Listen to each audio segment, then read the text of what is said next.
Good afternoon, ladies and gentlemen.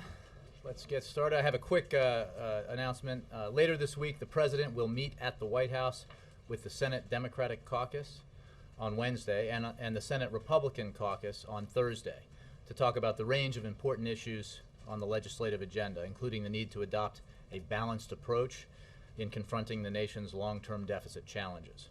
The President plans to meet with the House Democratic and Republican caucuses at the White House for similar discussions in the next few weeks.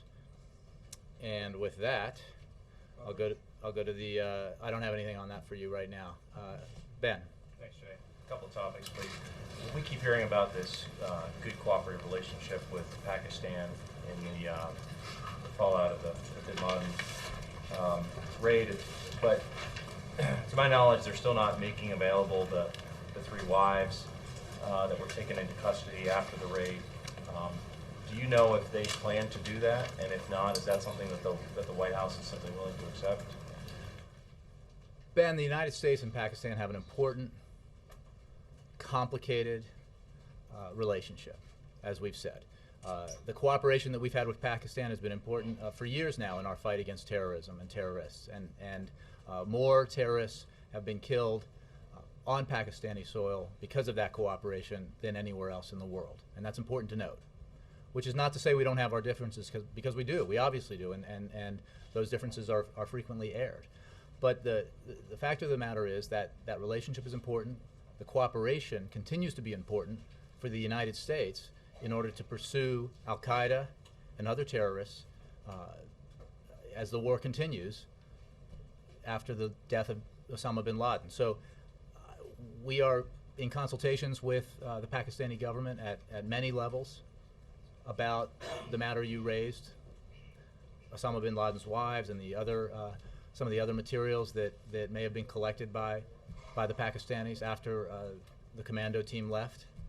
And we'll continue those conversations. We believe that it is very important to maintain a cooperative relationship with Pakistan precisely because it's in our national security interest to do so. Where do you think those conversations will lead, specifically on access to wives and intelligence? I mean, isn't that the essence of cooperation? Well, we remain confident that we will continue to be able to cooperate with the Pakistani government. I don't have a specific announcement about what that cooperation will produce, but we do believe it's important, and we do believe that it will continue. Does the President trust the Pakistani leaders when they say, in essence, that they're going to do a full investigation about whether anybody was complicit in harboring bin Laden? Well, what we have said is that we think it's important that the Pakistanis do a full investigation. We are obviously doing a full investigation and examining some of the substantial material that our operators collected in bin Laden's compound for evidence of the support network that must have existed to allow Osama bin Laden to continue to live in Abbottabad for so long. I will cite Tom Donilon from his interviews yesterday, where he said he was not aware of any indication at this point that anyone in the leadership or in the Pakistani government was aware, had foreknowledge of bin Laden's presence there in Abbottabad. But obviously this is an ongoing process. And again, that it is important to remember, as complex as this relationship is, despite the differences that we have, that it remains a very important and vital relationship for the United States because of our national security interests. And that is why we continue to make the effort to cooperate with Pakistan, because it's in our interest to do so. So when they offer those assurances that there will be a full investigation, is that something that the administration believes? Well, we believe that they will investigate it, and we hope it will be a full and complete investigation, but we are also obviously investigating ourselves. And this is all part of a cooperative relationship that we need to have and we have had, despite our differences in the past, and we think we will continue to have going into the future. Quick question on one other topic. The immigration speech tomorrow the President plans to give, can you give us a sense of whether he will be making any points that are new? Obviously, he gave the big policy speech at American University. Is this a new speech or a reiteration? Well, I think there will be new elements to it. I mean, I encourage you to listen and watch, as I do Americans everywhere, because it will reflect his continued commitment to comprehensive immigration reform. We weren't able to achieve it in the first part of this term. the president's term, but it remains a priority of the president's, even though it's hard. He takes on hard things because he believes they're important to get done, and hard things often mean bipartisan things. And one thing I would note is that there was substantial bipartisan support for comprehensive immigration reform in the past at the highest levels of the Republican Party, including the president, George W. Bush, including Senator John McCain, the Republican Party's nominee in 2008. So that the capacity for bipartisan support for this kind of immigration reform, comprehensive reform, exists. It existed in the past.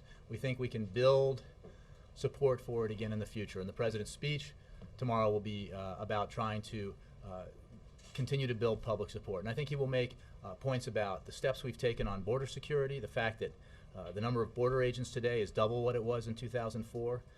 We have tripled the number of intelligence analysts working the border. We've deployed unmanned aerial vehicles that now patrol the border from Texas to California.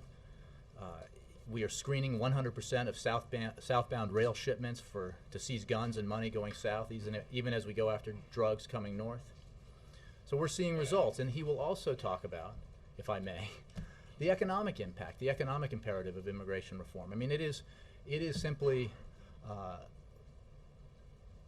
foolish as a matter of policy when we think about global competition, economic competition that we face in the 21st century, to educate some of the smartest, most creative, entrepreneurial young people from around the world in our universities, the finest in the world, and then not let them stay to start businesses, to launch startups, to create jobs here in America. I think Mayor Bloomberg recently noted this fact, that in recent years, a full 25% of high-tech startups in the United States were founded by immigrants, leading to 450,000 jobs. We need those jobs. We need those good, high-paying, high-tech, 21st century jobs. So this is another point he'll be making. Yes, sir. Back to Pakistan. Prime Minister Gilani of Pakistan, in his address to Parliament today, seemed more focused on what his government sees as a violation of its sovereignty in the Osama bin Laden raid, and not as much on the issue of getting to the bottom of whether anyone in his government was complicit in sheltering bin Laden.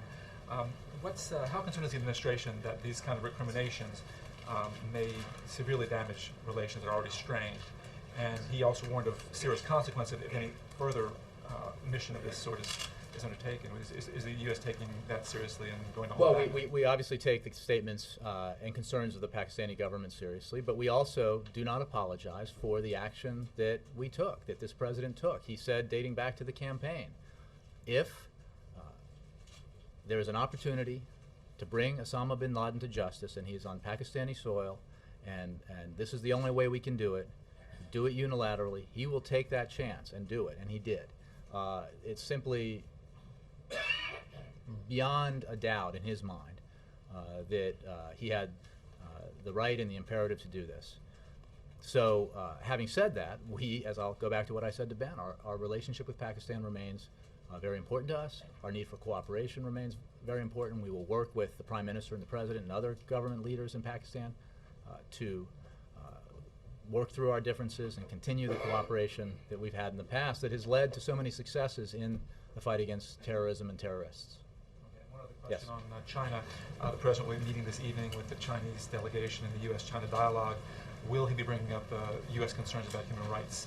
I think I saw that the Vice President and the Secretary of State brought up our concern about human rights. We have always done that within the context of our very important and broad relationship with China, and I don't have I can't see into the future in terms of what the President will say, but it's certainly possible, even likely, that he'll bring that up. But he'll also talk about, the need we have for our overall strategic and economic dialogue. And one of the reasons why this group was formed was to maintain these high-level contacts on a regular basis, to look at all the issues that the bilateral issues we have between us, and to make progress on them. And I think that speaks to the rebalancing in our foreign policy that President Obama sought when he came into office, that Tom Donilon has overseen, both as Deputy National Security Advisor and now as National Security Advisor, that our whole national security team has been focused on. And the Chinese-U.S. relationship's very important, and that's what this dialogue is about. Yes, Jake. If the Pakistani government does not allow the U.S. to have access to bin Laden's wives for questioning or to the other material seized in the raid, will there be consequences? Well, I don't want to anticipate something that we hope we don't anticipate happening. I mean, we will work cooperatively with the Pakistanis. We obviously are very interested in getting access to the 3 wives that you mentioned, as well as the information or material that the Pakistanis collected after U.S. forces left. But we're going to have those conversations, and we hope and expect to make progress. I don't want to anticipate something and speak to a hypothetical right now, because we think the relationship's important, cooperation's important. We've had differences in the past and overcome them, and we think we can overcome them now. Just to be clear, they have yet to agree to allow the U.S. access to the as far as I know, but the point is that there are constant and regular communications between high-level officials in both governments, the appropriate counterparts, about our need for cooperation, about the concerns back from each side, and that's the kind of interchange that you would want. It's the best way to work through differences. It's the best way to further cooperation. And since we're having that kind of dialogue regularly, and this week included, that we anticipate that we'll continue the cooperation. In terms of immigration reform, I know the President has had a number of closed-door meetings with a number of stakeholders, I suppose you call them, ranging from Governor Schwarzenegger to Eva Longoria. And given the vote counting challenge that you have in terms of getting something through the Senate and the House, why aren't there any individuals at these meetings with whom the President disagrees? Well, but the important part, I mean, he has been meeting with stakeholders who view comprehensive immigration reform as a necessity. Maybe not in agreement on every detail of what you put into that package and how you get there, but they are. But they also represent a cross-section, a broad cross-section of America, who Republicans, Democrats, businessmen and women, NGOs, across the board. And what I think that says in building what a president needs to do in many cases is build public support. And one of the things he does through this public campaign, meeting with stakeholders, giving speeches, is try to raise the profile of an issue, communicate to the American people and members of Congress why it's an imperative and what the positives are, especially in this case, as I mentioned, the economic imperative, as well as the border security imperative, to try to build the case. I mean, that's the president, using his unique abilities because of the nature of his office to communicate, can build the support you're talking about. And so meeting with stakeholders is a way of rallying supporters for comprehensive reform, asking them to go out and speak on behalf of that goal, and to try to generate some support and generate some pressure on Congress to take action.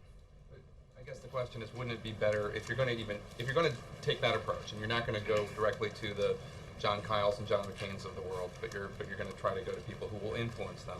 Why not try to win over the Governor Brewers and the Governor Martinez? Well, I think you do. I mean, this is a process where you have meetings with stakeholders, and maybe you have meetings with legislators who might be crafting legislation if we get to that point, which we hope we will, or other elected leaders around the country further down the road. One does not preclude the other. This is an important part of the campaign to build public awareness and public support for comprehensive immigration reform, which we have to do to make sure that it's got the kind of momentum behind it that gets Congress's attention. I mean, we in Washington, you, the government, the Congress, the White House, are dealing with a lot of big issues, and there's a competition for attention, and to give immigration the attention it deserves, the need for immigration reform, the president gets out there and gives a speech like he gives tomorrow. He meets with stakeholders, and he'll take other steps as this process moves forward. Lastly, could you explain to any Syrian Americans who are looking at what's happening in their home country, and the lack of urgency that many perceive this administration to have when it comes to this issue? Can you explain what we've done as a country or Sure. that has had any impact whatsoever on the behavior of the government there? Well, here's the point I'll make, is that you can take actions that have impact on behavior, and the behavior may not change instantly. And I understand that as we all witnessed the historic transformation and upheaval in the region, as these unpredicted events have taken place, that there's been a desire for, like, what's the end point? What's the closure? What why aren't we doing something to make this turn out well? And the fact is that we're doing a lot of things in the case of Syria. We strongly condemn the abhorrent violence that the Syrian government has used against peaceful protesters. We have, as you know, in addition to the existing sanctions against the Syrian government, instituted targeted sanctions against government officials to put pressure on them. We've worked with our allies to put united pressure on the Syrian government to cease and desist, and we continue that call today. And the isolation that Syria feels will, we hope, affect its behavior. We've made it abundantly clear that the Syrian government security crackdown will not restore stability and will not stop the demands for change. In other words, the action they're taking is actually entirely counterproductive to the goals they seek. If they seek stability, they're actually producing instability. The protesters are there because they want, as they have been in many other countries, they're demanding to be heard. They're demanding their rights. They're demanding a government that listens to their grievances and respects their aspirations. And stability comes when governments do that, when they engage in a dialogue with the opposition, when they produce the kinds of political reforms that, in this case, the Syrian leadership has promised but has not delivered.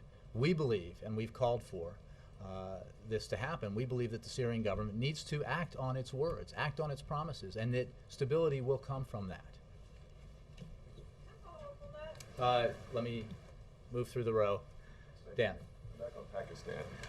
Can the U.S. maintain any kind of real relationship with Pakistan if it turns out, based on all this computers and other equipment and information seized from the compound, if it turns out that there's clear evidence that the government intelligence in Pakistan was helping Osama bin Laden? Well, that's a hypothetical, Dan, because we're obviously reviewing this intelligence and we're investigating the support network that presumably existed to allow Osama bin Laden to live in Abbottabad in that compound for as long as he did.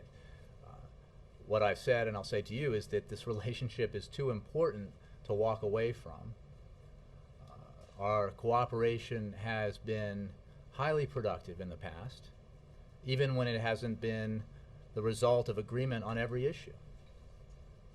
And it's important for Americans to know, and understandably Americans are asking some of these questions about bin Laden being found where he was found and the duration that he was there. These are completely legitimate questions to ask, and we're asking them as well. But they should also understand that this relationship, as complicated as it is, has produced results that have benefited American security. In fact, I think the President said, and others have said, that while we did not inform Pakistan, and Pakistan was not aware of the operation against Osama bin Laden, the overall assistance that they have provided over the last number of years helped in that mission. And that's important to recognize as well. So this is a relationship that the U.S. will never walk away from? Well, I didn't say that. I'm saying that it's too important to walk away, without careful consideration. Maybe that's probably loose language that I shouldn't use. The point is that the relationship is complicated, but it is important. It has been cooperative in the past in ways that have been very beneficial for the United States and for American security. And we look forward to continuing the relationship precisely because it's in our national security interest to do so. Afghanistan, you said shortly after Osama bin Laden was killed that nothing had changed in terms of the timeline for the withdrawal of troops. With a few more days between What I said period, then? yeah, has anything changed at all? Is the administration reviewing its strategy, its policy in Afghanistan? No, not in the sense. The administration, let me back up. The administration is, of course, in the process of reviewing the situation on the ground in Afghanistan and the progress that we've made since the surge reached its full complement, and the president will look at the recommendations from his military commanders for the beginning of that transition in July, and the pace of the drawdown. What is not changed at all is the fact that there will be the beginning of that transition. There will be the beginning of a drawdown of those troops. And what also hasn't changed is, in fact, it's been reinforced by the events of 8 days ago, is that the president's decision to refocus the U.S. government's attention on the AfPak region, on the fight against al-Qaeda, has produced tremendous results for national security, for Americans' security. Obviously, culminating most recently in the elimination of Osama bin Laden, a mass murderer and the most wanted man in the world. But prior to that, we have, through that refocus, been able to put greater pressure on al-Qaeda than ever before, reducing the ranks of its leadership and forcing,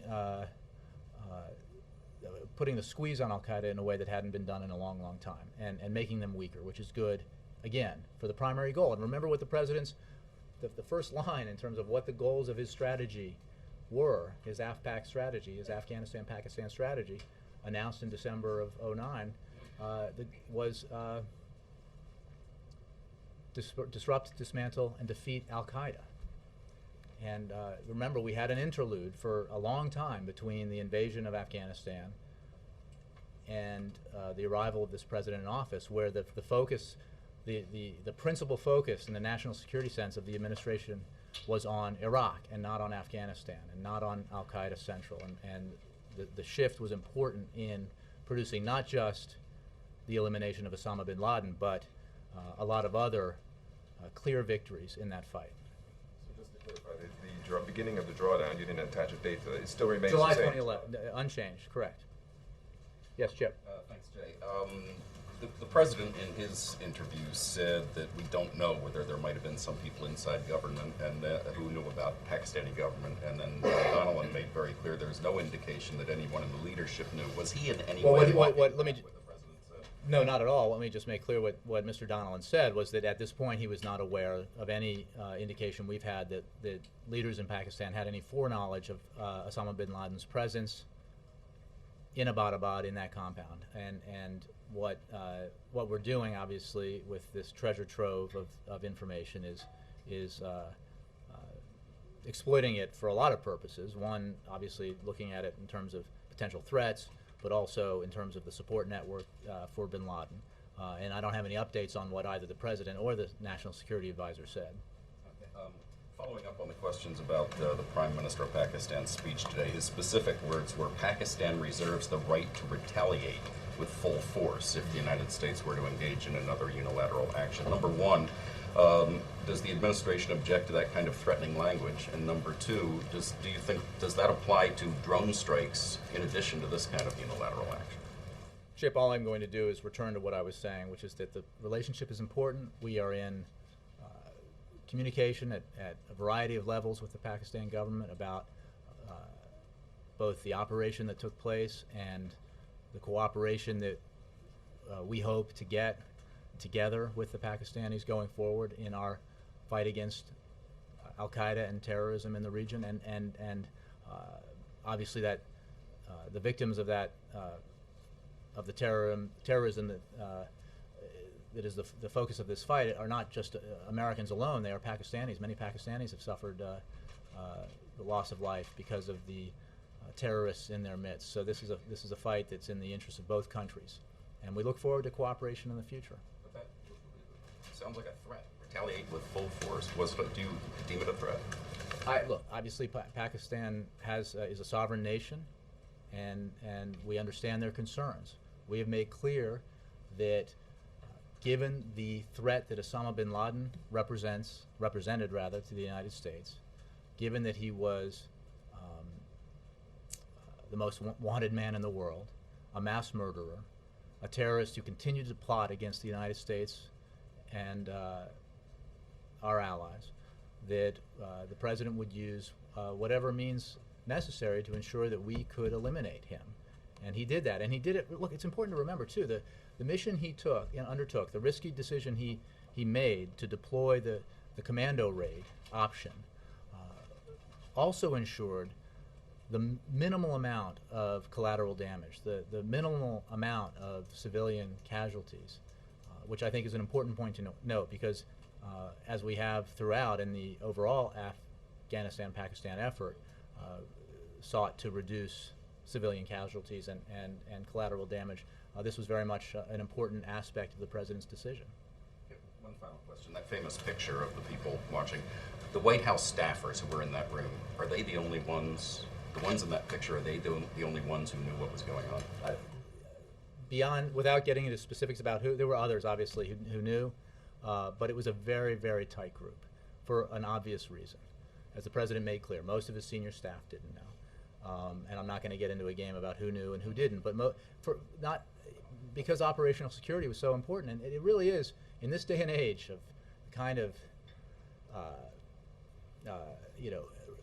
technology we have and how hard it is to keep something like that secret. It is really a remarkable testament to the fact that those individuals who did know, in the administration, I mean in the White House, in the Defense Department, the CIA, other agencies, understood how vital operational security was, and there were no leaks. And this is important, not like there are leaks every day of information, and we get frustrated by it.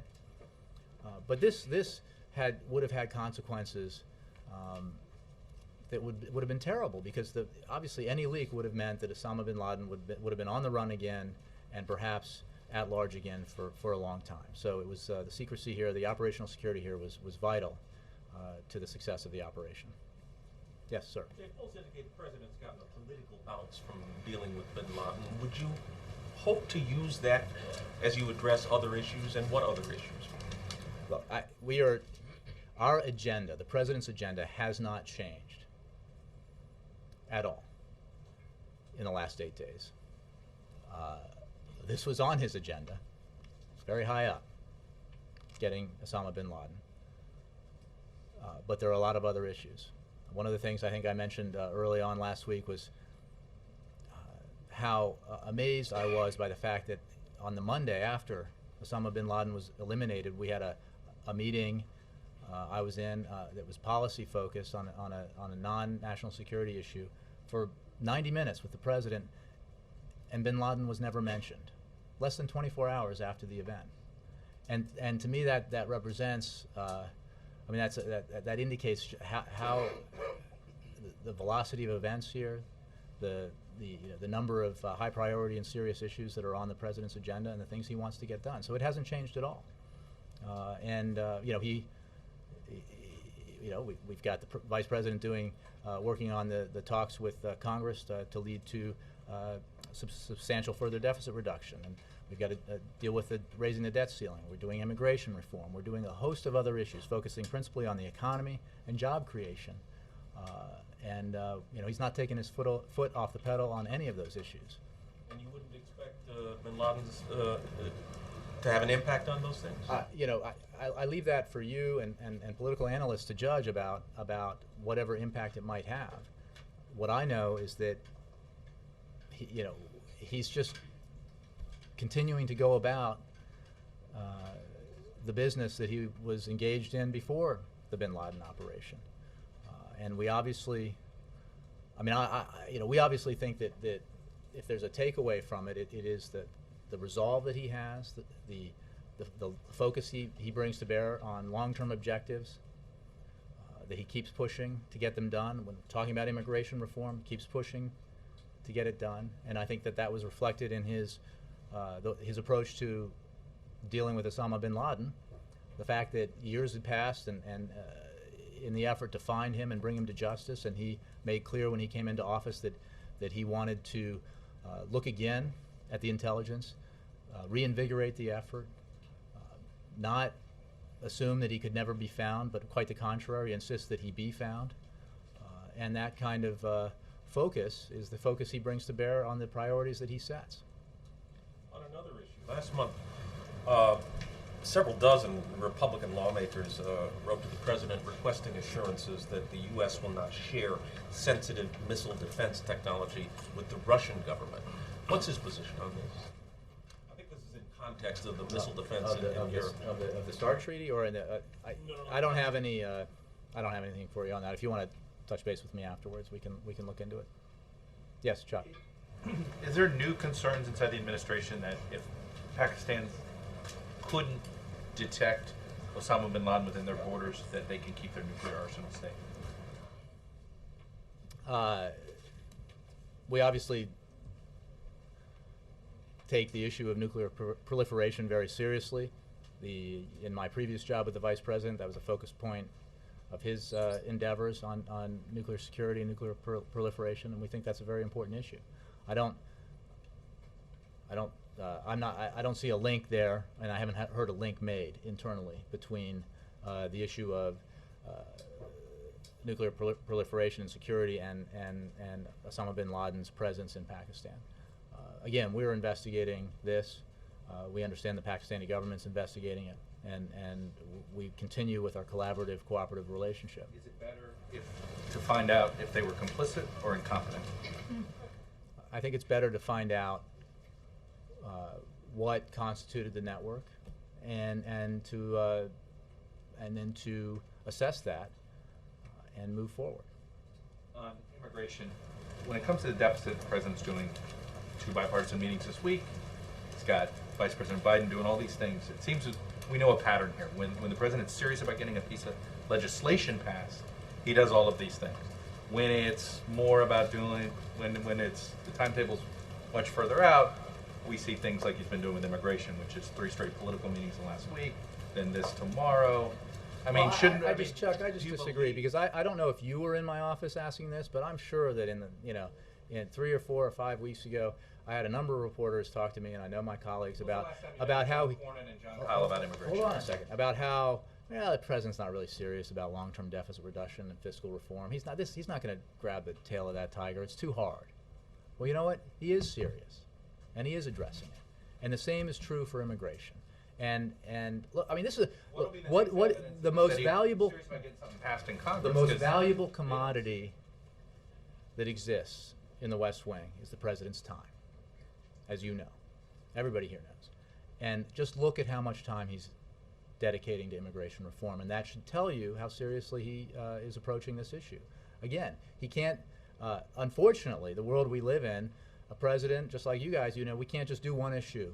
Let's just do one issue this month. Wouldn't that be great? He's got to do fiscal reform, he's got to do immigration, he's continued the fight against terrorism, continue with his national security issues, and immigration remains a high priority. Nobody's doubting the president's time, but it seems as if that this is just talking to supporters, just looking to figure out a way to Chuck, talk to people who agrees with his position. I understand that, but it seems as if it's a piece of legislation. You're going to talk to Cornyn and Cobb, who are the 2 people that might be standing in the way. Well, we already know from the first 2 years, the last Congress, that there was political opposition to comprehensive immigration reform, including from some places where there used to be political support.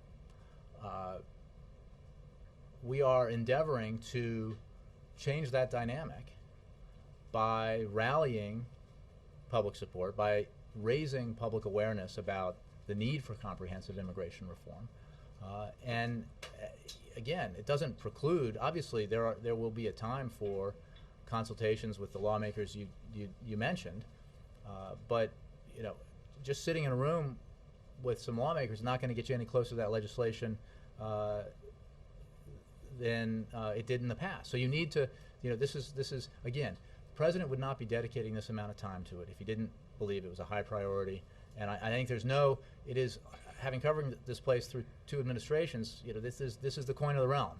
The president, you can judge how seriously a White House takes an issue by how much time the president is focusing on it. And I think that's sort of end of argument.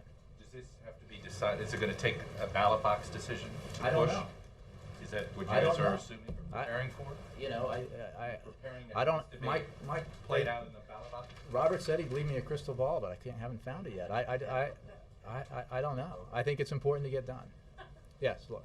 Continuing on the subject, the Republicans who are standing in the way of this right now say that the administration needs to do more to secure the border. The administration has obviously done several things to secure the border, but do you think that these demands from Senators Kyle and McCain are reasonable and can be met, or do you think that do you dismiss them? No, look, I appreciate acknowledging, as you did, that we have done many substantial things in terms of border security. I could go through the list again, but I think they appeared earlier in this briefing. And we take border security very seriously. Comprehensive includes security, and as a major component. And that's part of the reform that he's looking to achieve. But it also, it's not security alone. You need, the comprehensive nature requires that you take in all the elements and see the benefits of immigration reform, which include some of the economic things I mentioned before. I mean, look, Bill Gates, the United States will find it far more difficult to maintain its competitive edge if it excludes those who are able and willing to help us compete. There's an economic imperative here to get this done. So it sounds like what you're saying when you say comprehensive includes security is that the legislation should include The security. approach we've always taken has included security as part of it. We don't want to break it apart because we think it needs to move comprehensively. What their argument is, and I want to find out just a direct response to this, is you need to do the border security first. Essentially, they're saying we don't want to even move on anything involving the guest worker program or the path to citizenship that prior until the to, back when some leading Republican lawmakers supported immigration reform, this is what has happened since then on border security. Doubling of the number of patrol agents on the border, tripling the number of intelligence analysts working the border. That's just since we've been around. Deploying unmanned aerial vehicles that now patrol the border from Texas to California, and the fence that was demanded back in 2007 is now basically complete. Now, these are substantial actions that have been taken since there was broader support for comprehensive immigration reform. So we have acted specifically on border security alone. We think that border security needs to be part of the immigration package, the comprehensive package, and we believe that we have to move forward in total. So do you believe they're moving the goalposts on this? I just think we need to all work together, focus on the imperative here, and get the job done that the American people want us to get done. This is a classic case of cannot do it with one party, have to do it in a bipartisan way, and it requires focus, it requires education on the issues, and persistence. And we're providing as much of those three things as we can. And just to be crystal clear, you would say that you've done enough on border security, it's time to move on. I think we continue to work on border security, but we believe that comprehensive immigration reform should be comprehensive. Yes? Jay, you said this trip tomorrow and the recent meetings the President has had were aimed at generating pressure on Congress. Bottom line here, realistically, what are the odds for the DREAM I'm not an Act odds maker or a crystal ball reader. I think that what were the odds? Yeah, I used to do that a lot. I mean, and nobody. What are the prospects The for great thing passage is of you could any- go on television and predict something, and nobody held you accountable. It was awesome. But in this pre-election year, what are the prospects for passage of any meaningful immigration? look, I don't know. I don't have a percentage figure for you, but I can tell you that it's important. The president thinks it's important. The sooner it gets done, the better for the country, for the economic reasons that I mentioned, for the security reasons that we've discussed, and that's why he's focusing on it. What were the odds that we'd get the tax cut deal that we got? What were the odds that we'd get the kind of deficit reduction we got in the CR debate? What are the odds that we'd get the kind of agreement that we hope to get out of the negotiations being led by the Vice President? We are congenital optimists here, and we think we have reason to believe that our optimism is merited. Yes? Nothing. Mara? The president has said in a couple of his immigration appearances that he's refocusing the deportation policy away from students to criminals. Has that happened? What's the evidence of it? I don't have data for you, Mara. I encourage you to. But has it happened? I refer you. I don't know that. I don't know the data. One So. of the big demands of the Hispanic groups is that you No, stop I understand that. I think they're speaking broadly, and because I don't have the data in front of me, I believe that is the case. but I would encourage you to talk to DHS and ICE about the figures. Okay. And in terms of tomorrow's meeting with the debt ceiling negotiations, now that it seems like the parameters have narrowed a bit on what they're talking about, can you give us a kind of update on what's expected to come out of the meeting tomorrow? Well, I don't, any more than I would have predicted, you know, a celebration of a comprehensive agreement out of one meeting. I'm not going to predict that would happen out of the second meeting. But what we did see was progress. We did see, I think, a recognition by both or all sides that that the issues here are important. I mean, you know, if you step back and look at, like, how do you get hard things done when you have opposing sides? Well, one, you know, if you a major step is agreeing on the problem. Like, you can't solve a problem if you don't all agree what the problem is. We agree there's a problem. We agree we need to deal with this, right? Then you step back and say, well, what's your target for solving the problem? What's your goal? Now, the details of how you get there are complicated. You got to negotiate them. But what's your goal? Well, we have that as well. $4 trillion over 10 to 12 years. What are the elements that contribute to our long-term deficit and debt problem? We all, well, largely all recognize what those elements are. Some of the And, elements have been off the table. well, what we have also said, what the president has said and others have said, is that this is, again, it's the reason why this hasn't been resolved in so long is because it's hard, right? And it takes time. And it may be the case that all of these issues do not get resolved in these negotiations, but a number of them can. If we find common ground on those issues where we agree, we can achieve significant further deficit reduction, a good thing, and then if there are other issues that remain unresolved, we'll deal with them when there is the environment that's conducive to dealing with them. But we remain optimistic that significant progress can be made from these talks. But I guess what I'm asking is the fact that Medicare reform is not on the table now, is that a helpful thing or not? Well, if you mean I don't know about, obviously I've seen reports about what some Republican leaders have said about their specific proposal for ending Medicare as we know it, or reforming Medicare in a way that we think would end Medicare, certainly end the guarantee. How that plays out in these talks, I don't want to negotiate from here. We obviously recognize, and have from the beginning, the president has, that one of the major drivers of our long-term deficit and debt problems is entitlement spending. That's why he's, through the Affordable Care Act, through his own budget proposals, through his through his broad fiscal reform plan, has addressed the need for reductions in entitlement spending. We just have a different approach because we believe that you have to maintain the Medicare guarantee for our seniors. What remains on and off the table is something for them to decide. What we want to see is obviously as much successful deficit reduction as we can, where we can find common ground in a way that protects our seniors, maintains the investments that are vital to continue to have the economic growth that we've seen coming out of this recession, and continue the job growth that we've seen as recently as Friday with a decent private sector job growth report. So, you know, those are the parameters that we're bringing to the table.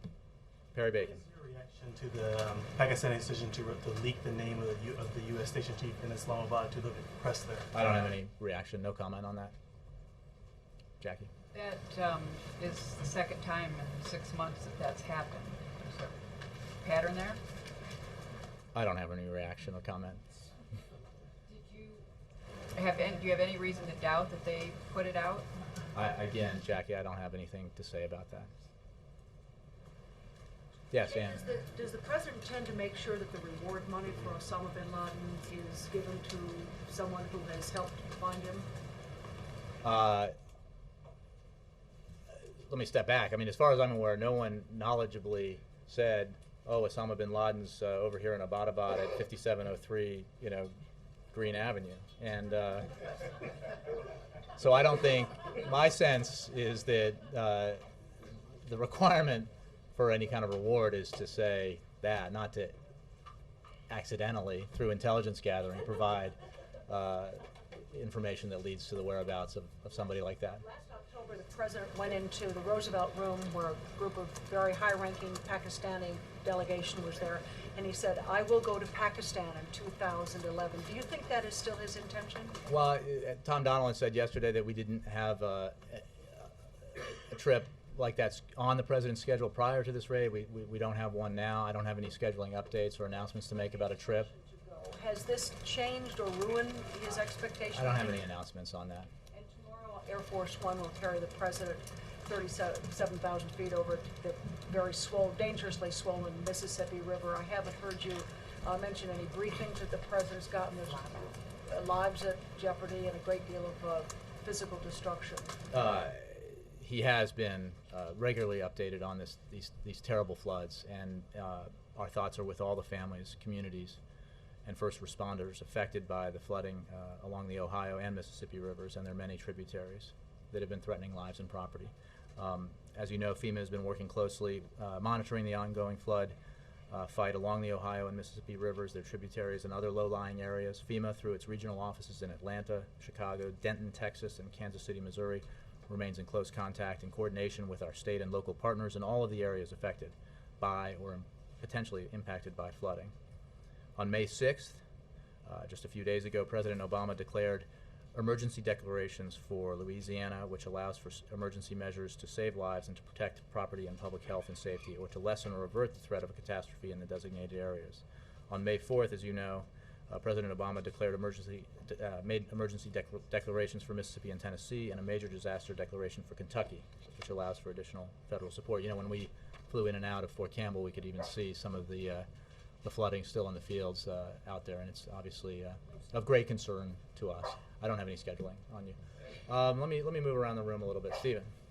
Could you talk about the reasoning behind the decision to release those videos of bin Laden, specifically the one where he was watching himself on TV? Was there an attempt to kind of undercut the image of himself that he created and to kind of suggest that he wasn't this great rebel leader or revolutionary? The point of releasing them was to prevent the release of videos in the future that would allow, give Al Qaeda some sort of propaganda achievement to make the point that we got these, procured these at the compound where bin Laden was living, and that we, know now what he was up to, and that's why, in all cases. And I mean, beyond that, in terms of the specific video you're referencing, I think it was just the overall reason was what I just described. Yes, April. Jay, I want to go back to passenger rail, issues of passenger rail here in this country. Since 9/11, we haven't seen passenger rails with organic or metal detection units there. What's the conversation this administration is having with the nation's passenger rail system, as we have seen passenger rail be attacked in Spain, in Madrid, and in the Tube in London, and there are threats that we're hearing about here? Well, for details, I encourage you to check with DHS, but obviously we take the issue of passenger rail safety very seriously. And we have, which is why the first bit of information the public got about the intelligence gathered in bin Laden's compound was for DHS to put out the alert that it did in reference to the consideration of an attack on the rail system back in February of 2010. No specific or imminent threat, but enough of a concern to put out that alert. And we continue to work in ways seen and unseen to ensure that rail travel remains safe for Americans. And we are hyper vigilant as ever, but even more so in the wake of obviously this significant mission and its success because of the potential for revenge attacks or anything like that. Why has this nation gone so long seeing passenger rail since 2011 not have those metal detection units and stepped up security? Why is that? Well, I think there has been stepped up security, as anyone who travels by rail knows. I mean, certainly since 2001. And there are measures that are taken, seen and unseen, every day to improve our security, transportation security by rail as well as by air. I don't have anything more specific than that for you, but we are obviously very vigilant about this issue. And also, okay, and also, what about the Congressional Black Caucus meeting this week with the president, with the full caucus membership meeting with the president, especially after they met with Daley last week? What's that meeting about this week? I don't have any specifics for you. I'm sure they will talk about the agenda going forward that the president has and the ideas that they have, the members have, but I don't have a specific, any specific information on that. Yes, Steve? The government of Bahrain is bulldozing dozens of Shiite Muslim mosques. The president has spoken out, you've spoken from the podium about the governments of Libya and Syria. Why no comment on what Bahrain is doing to Shiite Muslims? Look, we have said, I don't have a comment specifically on the action you described, but we obviously urge government of Bahrain, as we have governments in the region, to engage in political dialogue with political opposition and peaceful political dialogue, because that's the key to long-term stability. It's the way to address the concerns and aspirations of the people in their countries, and we would urge that again, but I don't have a specific reaction. I'm sorry, you're not equating the bulldozing of the mosques to a political dialogue? No, I'm saying that rather than just the opposite, Steve. I'm saying that the actions we would encourage governments in the region to take are entirely peaceful and non-physical, and would be aimed at fostering political dialogue and reconciliation with opposition groups to ensure that the governments are more responsive and that the people's grievances are heard. Let me go, Sam Stein. I follow up on the rail question. Chuck Schumer has a suggestion about a do not ride list for Amtrak. Does the White House have any take on that? I have a follow-up. Not a follow-up, a second question. I hadn't heard that. I don't have a take on it. Okay. Secondly, there's obviously been discussion of an executive order for an element of the Disclose Act. Will we see any action? There's been rumors that's going to happen soon. Are we looking at this week? Is this? I don't have a timetable for action for you. I will remind you that this is a draft that we've discussed, and drafts tend to change or can change. More broadly, this goes back to the president's belief that in terms of campaign finance, disclosure is very important, and it's the best way for the American people to know who is, who's funding political campaigns. It sounds like you're going to do something. Then it's just yeah, I don't have any. All I have said is that there is a draft. I don't know. I don't have any announcements to make about any timing for further action on that. Yeah. Hey. Prime Minister Ghanomi's speech would seem to indicate that the Pakistani government feels its reputation is being besmirched without anybody in the administration actually saying that right now. Do you have some understanding, does the administration have some understanding of how they might feel, especially considering what's being said from Capitol Hill? I think I've said and others have said, we completely understand Pakistani concerns. We understand the uniqueness of an operation like this, but we make no apologies for the fact that Osama bin Laden needed to be found and brought to justice, and that's what we did. And the president, this was not a surprise to anyone who has followed what the president's views are on this issue for many, many years. He said back during the campaign, and took a lot of heat for it, when he suggested that if he, as president, had actionable intelligence on bin Laden's whereabouts in Pakistan, he would go in and bring bin Laden to justice. And he said that repeatedly. So I understand about the concerns. We are, as I've said earlier, in answer to other questions, in regular and constant communication with Pakistani leaders in the government at various levels, discussing our relationship and the need for continued cooperation. Talking about the reputation of the government with a lot of implications that somebody I in this understand. government had to know. Well, look, I would point you to what the National Security Advisor said yesterday, again, based on his assessment as of that interview, about that issue. And in general, we obviously are interested in discovering what was involved in the support network for bin Laden, as the Pakistani government has said it is interested. Stepping back from that, I would just say that we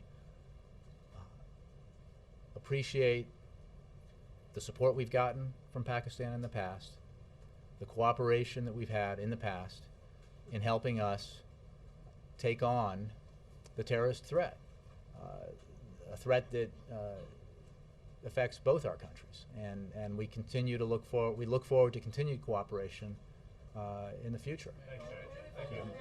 Andrei, пожалуйста, еще раз. First, I wanted to ask you to give me also Wendell's response to Wendell's question about the missile. That's up to Wendell. No, I mean, if you will be giving Okay. it to him, please give it to others too. I mean, myself included. Second of all, I wanted to ask you if you have anything on D-Day in Europe, which is today in Russia. Mainly, did you remember the anniversary of? I do. I've been to a few parades in my day. What was that? I've been to a few parades on this day in the past. I don't have anything specific, except obviously that this was the conclusion of the Second World War in Europe was an important achievement for both countries and all the allies. And then thirdly, the National Journal said recently that the overall cost of tracking down and eliminating bin Laden was over $3 trillion. I have no idea about that estimate, but I think most Americans would feel that it was worth every penny. Thank you very much.